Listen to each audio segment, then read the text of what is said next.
जयकारा बोल मेरे श्री गुरु महाराज की जय। सभी प्रेमियों से सब प्रेम जय सच्चिदानंद। आज फिर हम एक साथ हुए हैं भक्ति चर्चा में। आओ आज हमारे श्री अनंतपुर दरबार के पथ प्रदर्शक श्री श्री 108 श्री स्वामी पहली पातशाही गुरु महाराज जी की छोटी छोटी लीलाएं श्रवण करते। श्री गुरु महाराज जी, ये बात है 1884 में आप जैसे भ्रमण करते हुए एक बार उन्हीं दिनों में कई जगह भ्रमण करते हुए बिहार प्रांत से उत्तर प्रदेश, राजस्थान, फिर एक बार आप द्वारका चले गए, फिर द्वारका से फिर वापस लौटते हुए, तो ये 1884 की बात है। लगभग हम देख लें कितनी पुरानी बात है, 100 कितने साल हो गए। तो द्वारका से लौटते हुए फिर आप जयपुर में आए, तो हर जगह भक्तों के घर, प्रेमियों के घर श्री गुरु महाराज जी का आना जाना रहता था। तो वहाँ एक बार आप जो भगत जी थे, उनका नाम था लाला हजारी मल, उनके मकान में ठहरे हुए थे। तो चौबारे में आप विराजमान थे, तो वो घर वाले सदस्य भी आप जी के चरणों में बैठे थे। तो उसी मकान के नीचे से गली से एक फ़कीर ने आवाज़ लगाई, मैं भूखा हूँ, मुझे कुछ खाने पीने को मिले। तो वो लाला जी हजारी मल जी का जो छोटा पुत्र था, गुरु बख्श नाम था उसका, तो वो रोटी व पानी ऊपर से लेकर नीचे गया, उसको भोजन दिया। भोजन खाकर वो पानी पीकर उस फ़कीर ने बच्चे से कहा कि ये जो लोटा है ये मैं नहीं दूंगा वापस, तुम जाओ।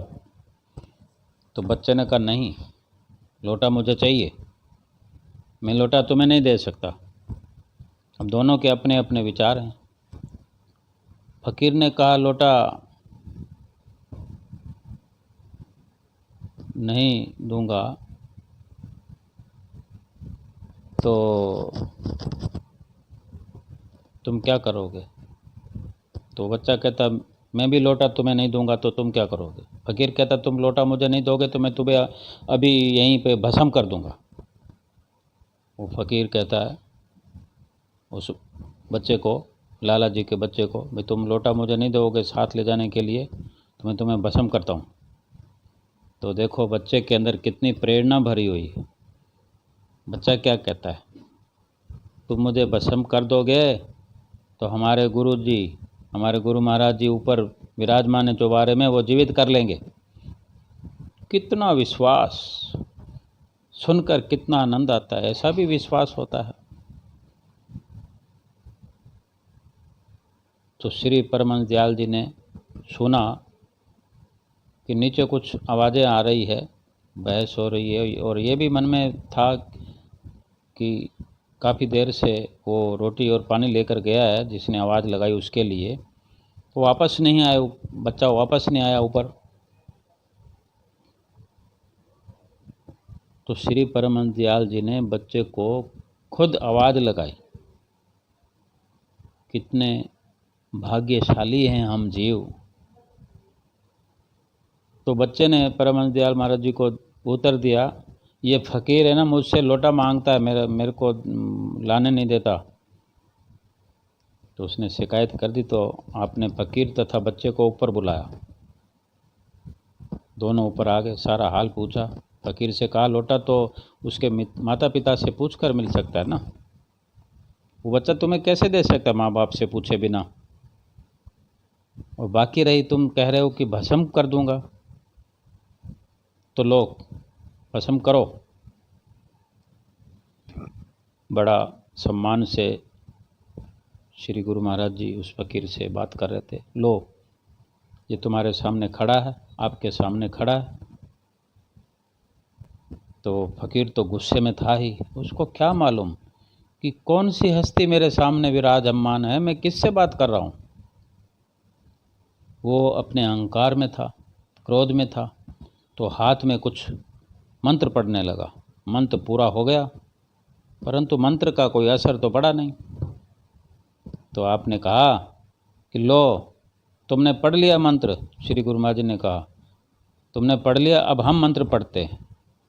तो फ़कीर ने आपकी प्रभावशाली वाणी व दिव्य स्वरूप की शक्ति देखकर तुरंत चरणों में गिरकर क्षमा मांगी। डर गया बेचारा वो।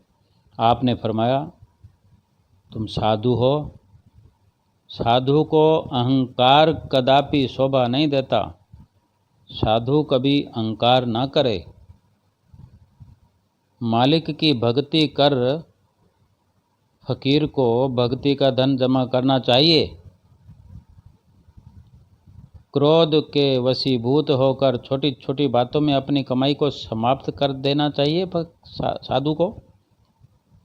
तुम अपनी भक्ति की कमाई को, साधना को छोटी छोटी बातों के लिए ख़त्म कर देना चाहते हो।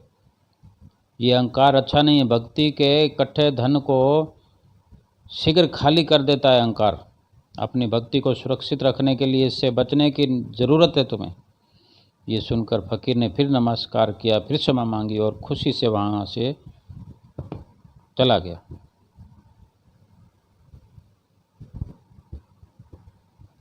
ऐसे ही हमारे श्री गुरु महाराज जी किसी का अहंकार मिटा देते थे, किसी को भक्ति का दान दे देते थे। एक बार आप भ्रमण करते रहे थे, सत्संग प्रचार करना ही जिनका काम था।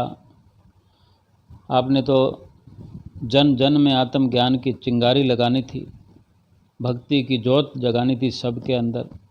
इसी उद्देश्य की पूर्ति के लिए तो आप जगह जगह भ्रमण करते थे, परमार्थ का संदेश जन जन तक आप पहुंचा रहे थे। पहुंचाया उन्होंने पूरे भारतवर्ष में, और बल्कि भारतवर्ष में ही नहीं, विदेश में भी समर ज्योति की आभा आज जगमगा रही है। तो आप इसी तरह आगरा, उत्तर प्रदेश तथा मध्य प्रदेश में ज्ञान की धारा प्रवाहित करते हुए जयपुर पहुँचे।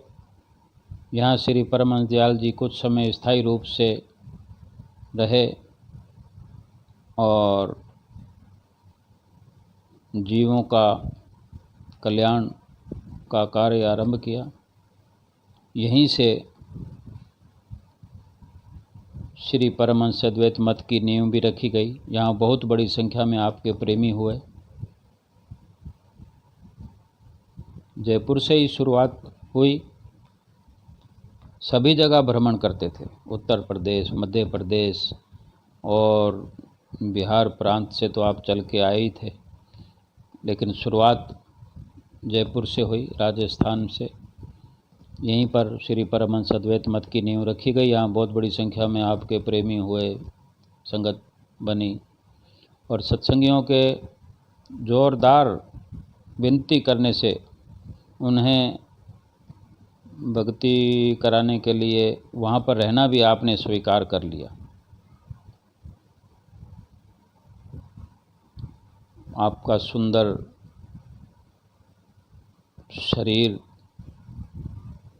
और अत्यंत ही तेजस्वी मुखारबिंद दिव्य मूर्ति जब भी श्री अमृत प्रवचन धारा प्रवाहित करते तो कुदरत भी मौन हो जाती। दसों दिशाओं में जयकारों की ध्वनि गूंजने लगती।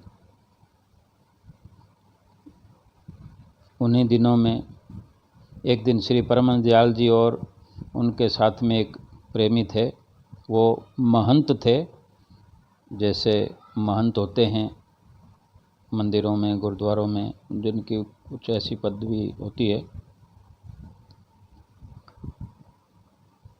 या वो अपने आप एक प्रतिष्ठित इंसान थे और वो परमहंस दयाल जी के साथ अक्सर रहते थे। और वो उस वक़्त श्री गुरु महाराज जी उन्हीं महंत जी के घर रह रहे थे। तो वो उस वक़्त एक वो जो महंत जी थे उनका नाम था रामेश्वर दास। तो आप जी पहली पातशाही श्री गुरु महाराज जी और वो रामेश्वर दास जी महंत जी कहीं गए हुए थे अपने घर से, मोती डोंगरी वहाँ गए हुए थे। तो वहाँ से वापस जयपुर कृपा कर रहे थे। तो रास्ते में एक कुम्हार गधे लिए हुए जा रहा था, जिससे क्या पता कितने 2-4 गधे होंगे।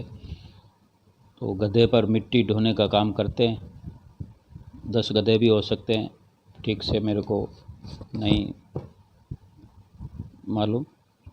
मतलब वो गधे लिए हुए जा रहा था। तो श्री परमहंस दयाल जी को देखकर वो गधे वाला कुम्हार रुक गया और दर्शन करके बड़े प्रेम से विनती करने लगा, महाराज आप मेरे घर चलें। तो गुरु महाराज जी तो तुरंत उसके साथ हो लिए। वहाँ पहुँचे उसके घर तो कोई बिस्तर भी नहीं था।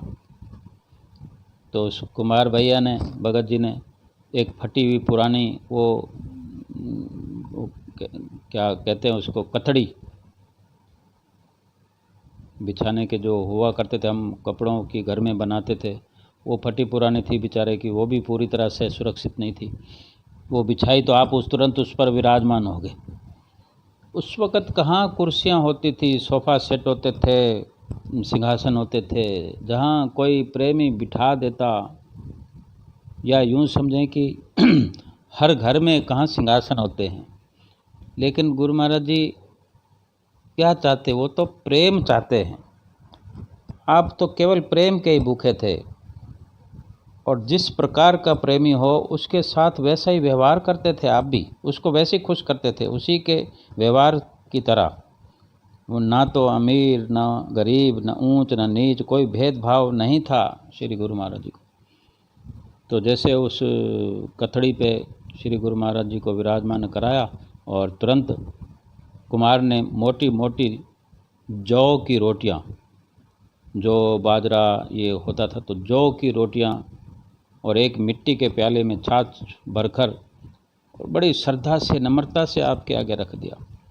और आपने बड़े प्रेम से रोटियां खाई, छाछ का प्याला भी पी लिया, जरा सा टुकड़ा तोड़कर महंत जी को भी दिया। परंतु महंत जी जाति धर्म का भेद रखते थे, उन्होंने इसे खाया नहीं, एक और रख दिया। जब निवास स्थान पर आए, अपने घर आए, तो माता जी से वो महंत जी कहते हैं, माता आज श्री परमहंस दयाल जी को कोई कष्ट होने वाला है, इतना अधिक भोजन खा लिया, मोटी मोटी 2 रोटियां खा गए। उनकी माता जी ने कहा, फकीरों के संबंध में ऐसी बात करना ठीक नहीं तुम्हें। मगर महंत जी नहीं माने। श्री परमहंस दयाल जी से कहने लगे कि आप घर पर तो एक छटाक चावल भी मुश्किल से खाते हैं, आज ये वहाँ पर कुम्हार के घर मोटी मोटी रोटी तथा इतनी सारी छाछ कैसे पी गए। परमहंस दयाल महाराज जी ने हंसकर फरमाया कि कुम्हार की श्रद्धा पूरी करने के लिए देखो कैसी मोहब्बत और नम्रता से उसने बुलाया, खाना खिलाया। यदि उसके घर में ना जाते तो और खाना ना खाते तो वो समझता कि साधु लोग अमीरों के यहाँ जाते हैं और मेवे मिठाइयाँ खाते हैं, गरीबों से मिलना ही नहीं अच्छा नहीं लगता, और उसका बढ़ता हुआ प्रेम दब जाता। और बाकी फिर आपने देख ही लिया कि कितना प्रेम से उसने खिलाया और हमने खाया। जब दोनों तरफ ऐसा प्रेम हो तो खाने पीने की वस्तु तो क्या, यदि जहर भी मिल जाए तो भी कष्ट नहीं होगा। इस प्रकार श्री परमहंस दयाल जी ने ये दिखला दिया कि महापुरुष सदा प्रेम के भूखे होते हैं, धन संपत्ति के नहीं। जिसने भी प्रेम से हार्दिक श्रद्धा भावना से पुकारा महापुरुषों को, वो उसी के हो गए। भगवान सदा अपने प्रेमियों के वश में होते हैं। इसके बाद वो कुमार संतों की श्रद्धा से सेवा करने लगा, आपका जीवन त्याग तपस्या साक्षात का प्रतीक है। हमारे परमहंस महाराज जी की ये लीला आज भी जारी है। सभी रूप के अंदर हमें इसी तरह कतार्थ कर रहे हैं। हमारे परमहंसों ने जो हमारे लिए त्याग किया, आज हुजूर गुरु महाराज जी जो हमारे लिए त्याग कर रहे हैं, जो मिसालें कायम कर रहे हैं, हमें सुख देने के लिए अपने शरीर पर कष्ट सहन कर रहे हैं, हम उनका जितना गुणानुवाद करें उतना कम है। ऐसे हैं हमारे सिर के सरताज जगत वंदनीय हमारे परमहंस जी महाराज। बोलो जयकारा, बोल मेरे श्री गुरु महाराज की जय।